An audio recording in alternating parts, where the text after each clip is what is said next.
Welcome back, my sweet donuts. And we are finally here. We are at the dark ages now. We are turning back the worst age of human history. I cannot believe we're already here, and let's just not waste time because we might have to get to 2 or 3 parts of this biography. And let's get started. Star who glows with nothing to show, surrounded by darkness, from life withdrawn. Estelena's tale serves as a reminder that some stars in the sky are long gone. Butterfly, the star of downfall. Born 11:46 a.m., died 12:01 a.m. Reign 11:67 a.m. to 11:87 a.m. Married to vulture redbird. Children Hyperia butterfly and Lumia butterfly. Admerstar 2nd, 1146. Under the glow of the morning star, Queen Aura the Generous gave birth to her firstborn, a girl with king spruce's emerald hair and honey eyes inherited from her maternal grandmother, Queen Mother Planitia. She was named Estelena, honoring her quality of a star queen. Her mysterious royal cheek marks, 8 arrows in a radial pattern diverging from her circle, were at first celebrated by those present in the room. Their similarity with the symbol of the morning star seemingly announcing a bright future for Muni. Yet by the end of this queen's reign, they would popularly be known as the Stars of Chaos, their image forever tainted by Estelena's legacy. Ever since childhood, Estelena was described as a difficult and petulant little girl. Many early reports of her personality depict her constantly throwing tantrums over her toys, being jealous of others' attention, and even berating servants for the most insignificant reasons. In fact, the first accounts of her then unknown cheek marks having a negative connotation seem to originate from within the castle staff itself, being spreading to the common people and giving rise to depictions of the Princess Estelena, as seen by commoners and nobility. The latter, in turn, had no problem with Estelena's self-indulgence. The ministers often said it was a good sign that she knew what she wanted at such a young age, even enabling her almost suffocating self-assurance by referring to her as a star princess, like Estelena so vociferously demanded. Although at the time it wasn't seen as a problem, in retrospect, Aura's parenting of Estelena nowadays is framed as one of the main catalysts for the age she would open and person she would become. Many believe the queen's willingness to do anything for her daughter, showering her with love, giving her what she asked for in a heartbeat, and most importantly, avoiding reprimanding or exerting her authority as a mother, was what led Estelena to grow a spoiled, rude, and demanding princess, getting everything she wanted at her mother's hand. On that note, Estelena's disciplining had mostly been handled by King Spruce, first royal advisor Arua, or even her grandmother Planitia. For this reason, Estelena held a deeper respect for her father. Aura was the one who Estelena ran to whenever she bruised a knee, finding in her mother a source of comfort, safety, support, home, as she wrote in her journal. Nevertheless, it's hard to know with certainty how big a role Aura actually played in molding Estelena. While it's likely that her spoiling was a major factor, unbeknownst to the annals of history, there was another reason behind the princess's behavior, this one being hidden in the deepest pages of her diary, and of arguably much bigger, higher importance. Insecurity. Growing up under the high expectations that come with being the next star queen, all eyes were on Estelena, And while at first glance it might sound like something the princess would love, in reality it was one of her greatest agonies. As mentioned before, the two existing versions of Estelena also came accompanied by their own take on her future. Already a controversial and divisive topic, even in her youth, the nobility expected her to open an era that would surpass the Golden Age and build upon the work done by its queens, constantly reminding her they expected great things from her. On the other hand, the people had little to no faith in their future queen, with Estelena also getting used to hearing the rumors and comments of servants surrounding her superstitious cheek marks, being called a bad omen and told she was doomed to fail and destroy everything. To the outside, it may have seemed like Estelena wasn't at all fazed by any whispers due to her irradiating confidence. However, a brief peek into her journal would prove otherwise.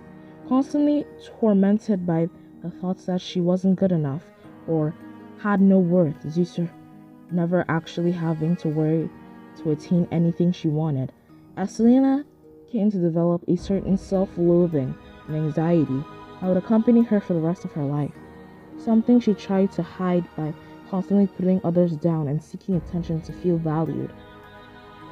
That and the fact that the princess constantly displayed a distrust of her peers over her paranoia, that they were talking behind her back, made Estelena's first years rather lonely, driving away and dismissing all those who attempted to connect with her, to the point the other noble children eventually stopped trying. However, this would change in 1149, by occasion of Queen Mother Planetia's death. Although Planetia had always been the authority figure with the firmer hand on Estelena, the death of her grandmother didn't fail to deeply upset the princess, who, according to some servants, acted nicer than usual. For the weeks that followed, what was assumed to be a reflection of her grief was in reality the result of the influence of one Scott Felix, the first person whom Estelena truly considered a friend. Estelena and Scott had met during Planetia's burial, when the boy found the princess quietly weeping in a secluded corner. He was the first to catch a glimpse of Estelena's vulnerability, the cracks on her persona and the walls she had built beginning to show. I really don't know what that scrawny dork ever saw in me. I had always been so rude to him, and yet he refused to leave my side before my tears dried. He began talking to me regularly after the event. I admit I wasn't exactly the warmest person to him, but he always kept this genuine smile on his face, looking at me with almost the same look my mother does. I kept telling him to go bother someone else, but deep down I'm glad he never listened to me. His company was nice, and it was just good to have someone around for a change. I miss him. I would burn this page before anyone finds out about this, Estelena confided in her diary years later. However, tamed Estelena, as she was jokingly referred to by the castle staff, was short-lived. In 1150, Scott Fields was forced to move away from a squire to his uncle, Sir Egyptian, then living in the Maple Kingdom, secretly devastated over the loss of her sole companion. It wasn't long before Estelena returned to her old unbearable persona, arguably even bolder and more insolent than before. She attempted to occupy the void of insecurity Scott temporarily filled with more demands, material possessions. But as she put in her diary, it was never quite the same. Nonetheless, the princess and the squire would keep contact through sporadic letters. One could always tell whenever Estelena was written to due to her improved mood and reduced belittlement of her maids, or the occasional compliment to her siblings as opposed to just ignoring them. The year 1156 brought along Estelena's 10th birthday and her Lonely Star Ball. With the recent birth of her sister Wanina and the rumors that she could replace Estelena in the future, the princess hoped the dance would dissipate some of her growing uneasiness. But unfortunately, this wouldn't be the case. As the music began playing and it came time for Estelena to choose a partner for the waltz, the princess noticed all of her candidates flinching whenever she laid eyes on them, likely dreading to have to dance with her over being repelled by her personality. Having no actual friends or acquaintances, she could take and abruptly shooing her brother Red Giant once she noticed he had started moving towards her. Estelena stood alone in the middle of the ballroom, squeezing her skirt as all the guests stared at her and spiraling with insecurities by the time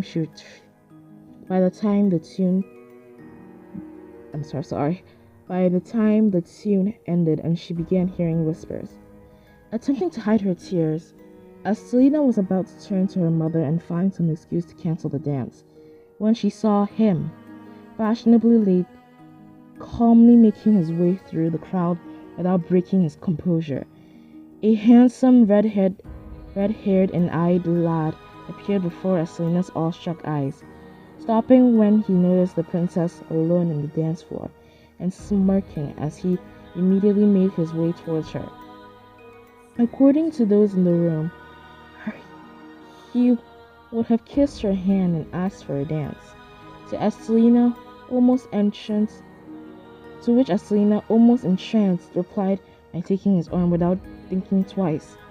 Who was he, you ask?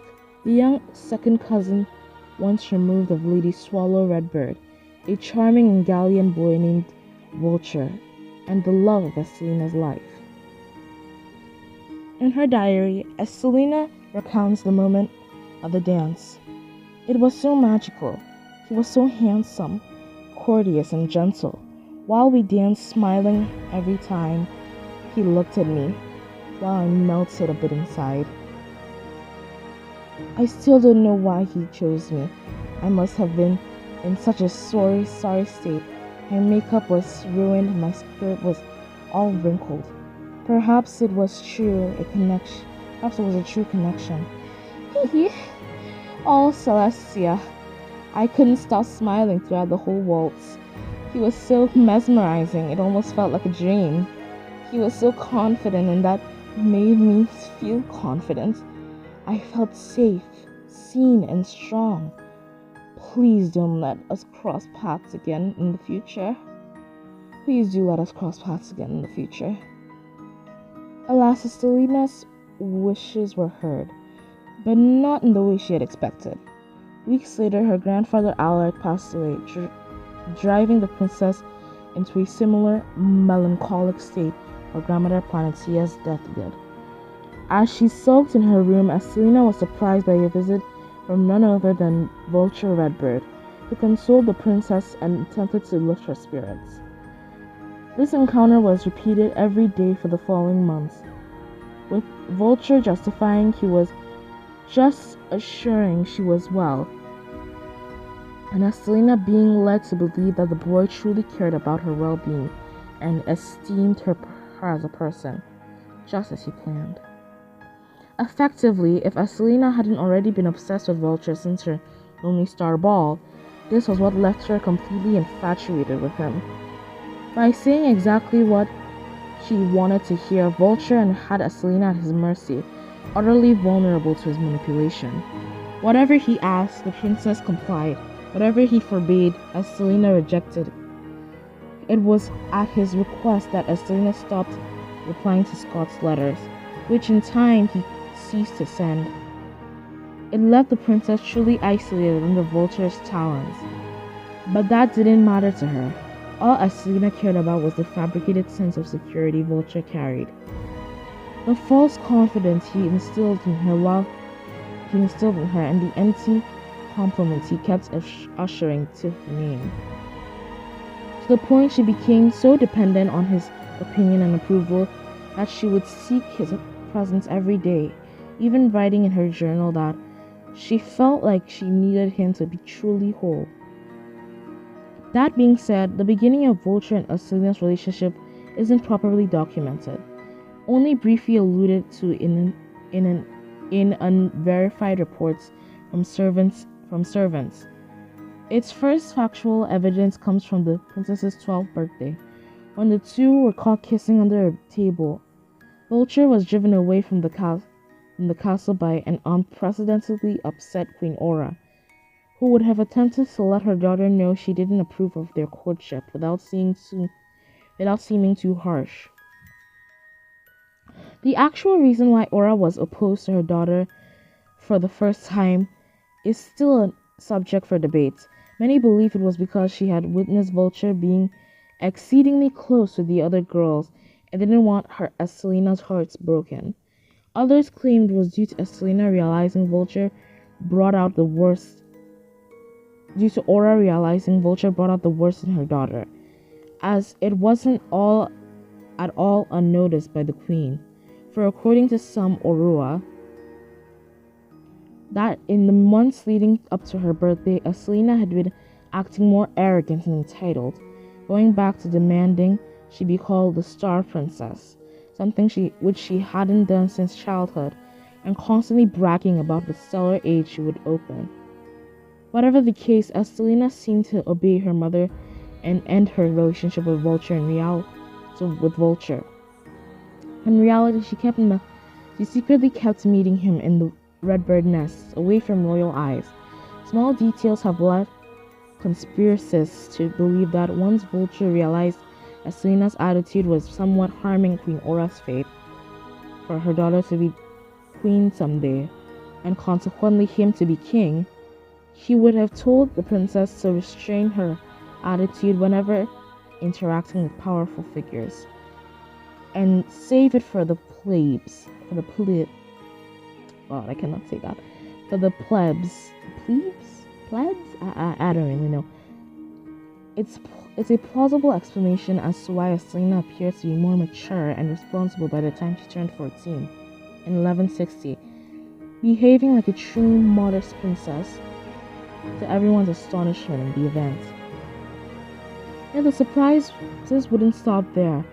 Estelena was also given possession of the royal wand, which morphed into a clear, winged glass globe enclosing a crystal, reflecting how exposed and insecure Estelena truly felt.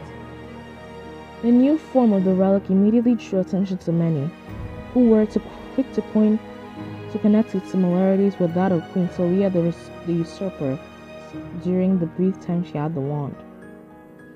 It gave rise to some turmoil amongst the court, though it wasn't anything Vulture hadn't prepared for.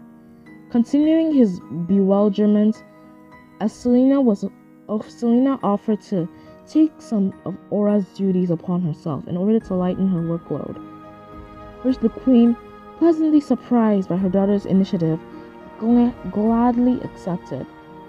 If you prove yourself to them, be useful and helpful, surely they'll give us, you, the crown sooner. Win back their trust, convince them you'll be a great queen, show them what I already know to be true. Vulture had told Estelena earlier. It's a subject open to speculation, but many to this day theorize that Estelena thought queendom would provide her with not only the validation she constantly seeked, but also the chance to be together with Vulture, without contradictions, explaining why she desperately wished to ascend to the rank. Still on her birthday, Estelena seized her mother's good mood and convinced her Vulture deserved another chance. And after seeing her daughter's love-struck, pleading eyes, taking into account the maturity she had displayed, Aura gave in and allowed their relationship, their scheming resuming inside the castle walls.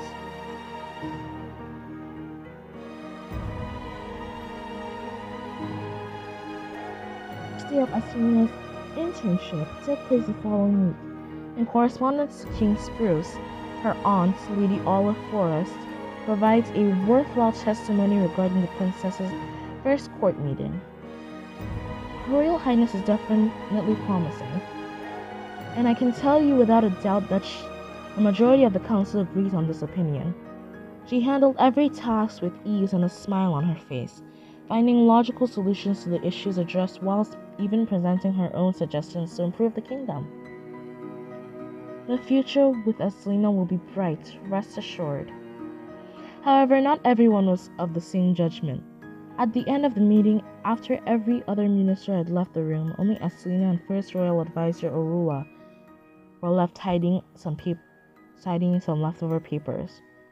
Her mother's doppelganger was a perceptive and outspoken woman, someone whom Estelena had always antagonized and saw as nothing more than a cheap, bothersome knockoff of her mother. According to some passing maids who overheard morsels of the conversation between the two, Ora bluntly remarked, "You may have everyone else fooled by this little act of yours, princess, but make no mistake. I can see your true colors, and I will make sure the rest of the ministry does too." Estelena in turn would have warned Orua not to cross her, ending the conversation by saying, "We will see which one of us is left standing by the end of this game, moth." If the conversation really happened like that or was greatly exaggerated by the gossiping maids, I'll leave up to your interpretation. Despite the first royal advisor's threats and failed attempts to unmask Estelena, the princess was able to keep her facade for about 2 years. Each meeting she attended only added to the ministry's admiration for her. Besides earning her more influence within the council, as she was trusted with more duties in regards to her good work. Yet anyone who thinks that getting more acquainted with the kingdom's issues and her mother's reign policies meant that Estelena would stop being so hostile to the commoners is wrong. While it is true Estelena that the princess never had a positive relationship with the peasants to begin with, Estelena's opinion on her people only somehow got worse after meeting Vulture. With his sweet words, he managed to convince Estelena that small folk actively rooted for and wanted to see her demise, in addition to her being a subject of mockery among them. All this led Estelena to develop an irrational paranoid hatred for those socially below her, pretending to tolerate them whenever Queen Aura was around, but immediately spewing insults at them whenever her mother's back was turned. Anyway, Estelena's devotion to achieving her and Vulture's goals meant that her schedule would irreversibly be built around her royal duties, leading her to often neglect her magical lessons. And in the rare time she found time to practice, Estelena was always too tired, unmotivated, or distracted thinking about Vulture, constantly finding reasons to leave early. It made her one of the most frustrating students I ever took. This lack of interest, even applying to her own spells, they were mostly lackluster recreations of previous entries under a different name, such as the Sea Star Wave being a blatant copy of Starfish Tsunami. Ultimately, Estelena never truly made use of the potential I knew she had, something that would cost her dearly later in life. Unfortunately, Estelena's lack of free time also applied when it came to Vulture himself. Although the boy had told her that their lack of contact was necessary sacrifice, Estelena began to waver in her conviction when she noticed Vulture spending a suspicious amount of time with other girls. Last week, as I prepared the next council meeting, I saw Vulture wrapping his arms around Lady Banner. The following day, he was holding hands with Aquamarine Stone. When I talked to him about it, he told me they had come to him first, and he was about to let them down easily. How sweet of him!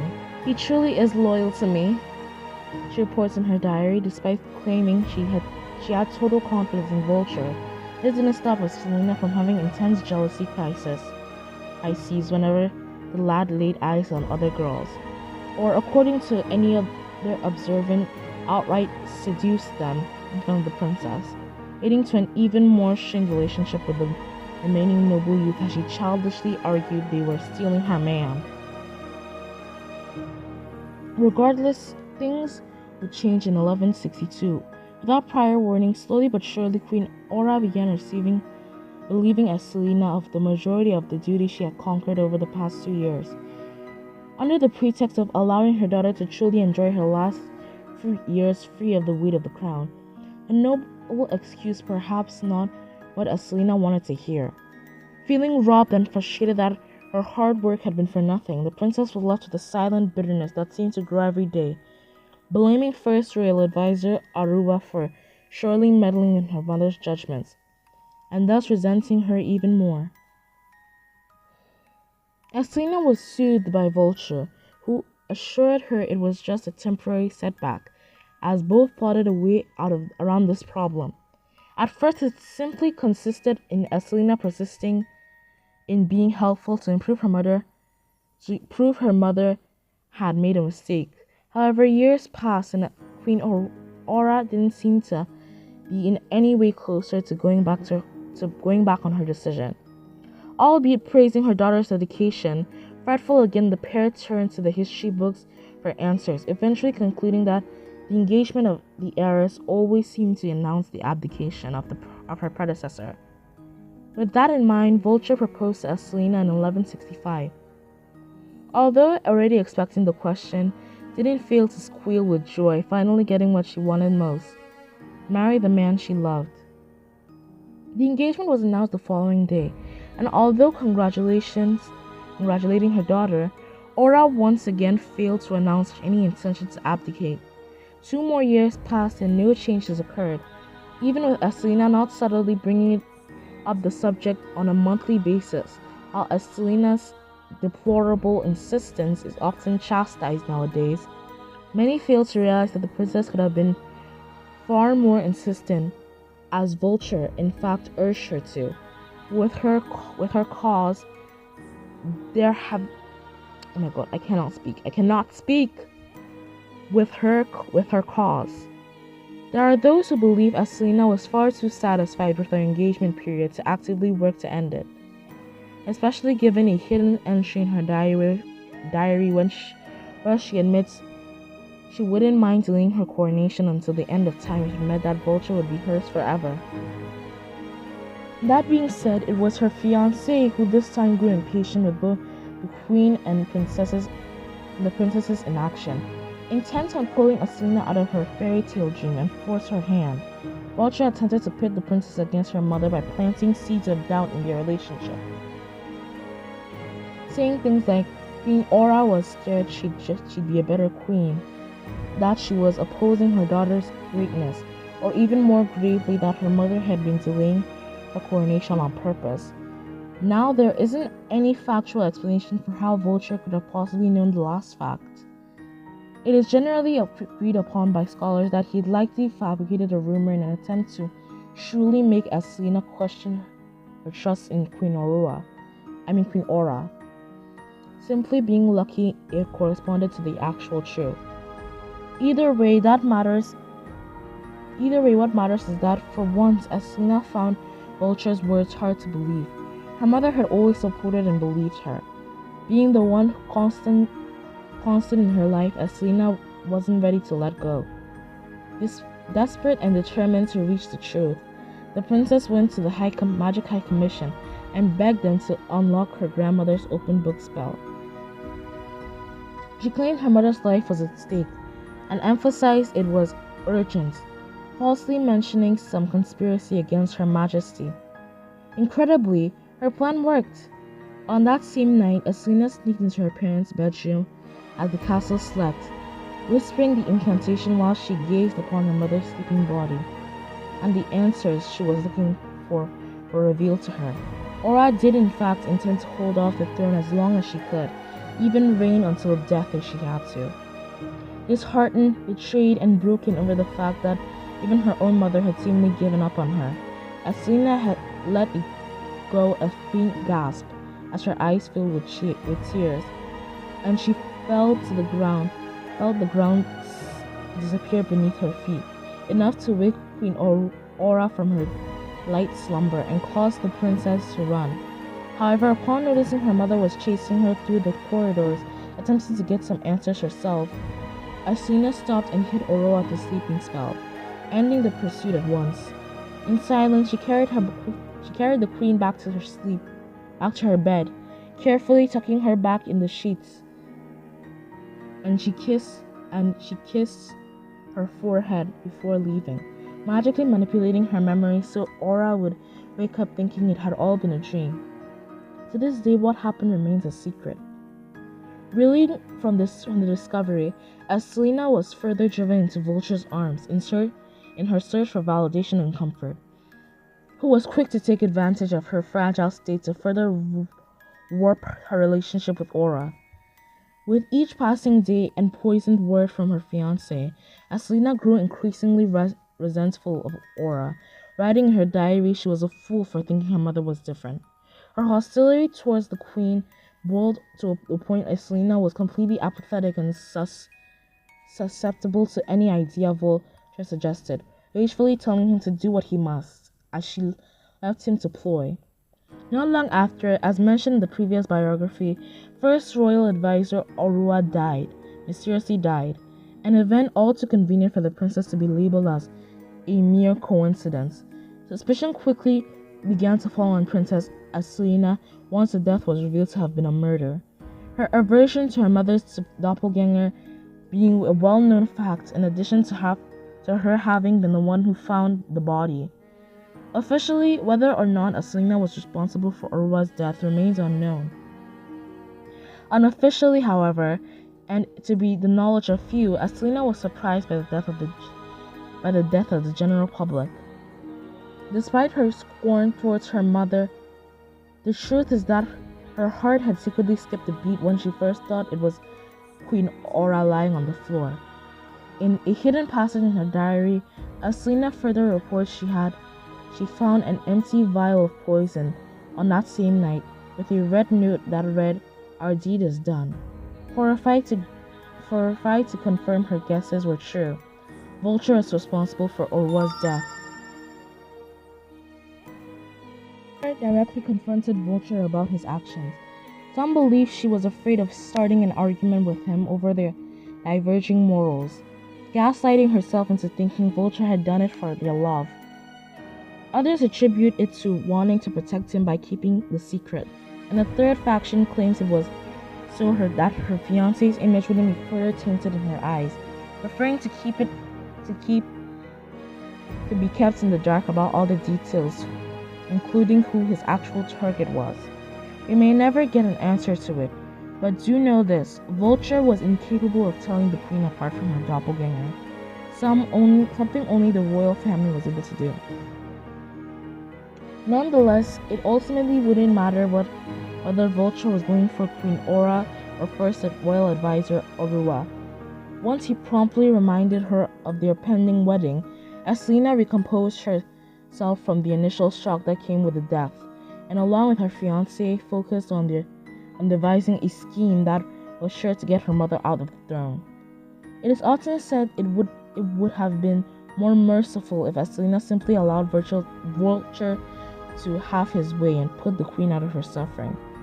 As a device, she suggested to keep the queen alive whilst removing her from the picture ended up being far more devious than anything the Red Bird could have come up with. The plan? Tricking Aura into signing her own abdication letter by making use of her mother's grieving emotional state, distraught judgment, and good nature. Mere days after the burial, Estelena would have presented the papers as supposed permission for a new foundation in Aurora's name, and Aura, delighted that the princess was finally being thoughtful, happily signed them, failing to recognize the trap that was set up. Furthermore, Estelena had also made the queen inadvertently seal the royal family's banishment decree. According to some, Vulture's addition to secure the throne and ensure there was no one else left in his way or as others put it, Estelena's way of keeping them far away from her soon-to-be husband's talents and herself. The last time Estelena ever saw her family alive was when they hastily left the Butterfly Kingdom at dusk. Although the old members of her family's council would have attempted to prevent her overtaking for labeling it as anti-constitutional and procedural, there was nothing they could do to erase former Queen Aura's signature from the documents that technically made it official and regular. Estelena was thus legally given the right to be crowned with the extremely pompous and extravagant ceremony worthy of a star queen taking place on her 21st birthday in 1167. Estelena's crown. That's part 1 of Estelena, the Star of Downfall. Hope y'all enjoyed it. Sorry for all the word scrambling. I'm just terrible with words. Okay, we'll see you with part 2. I'm not sure if this will need a part 3, but it's all in the length. Bye!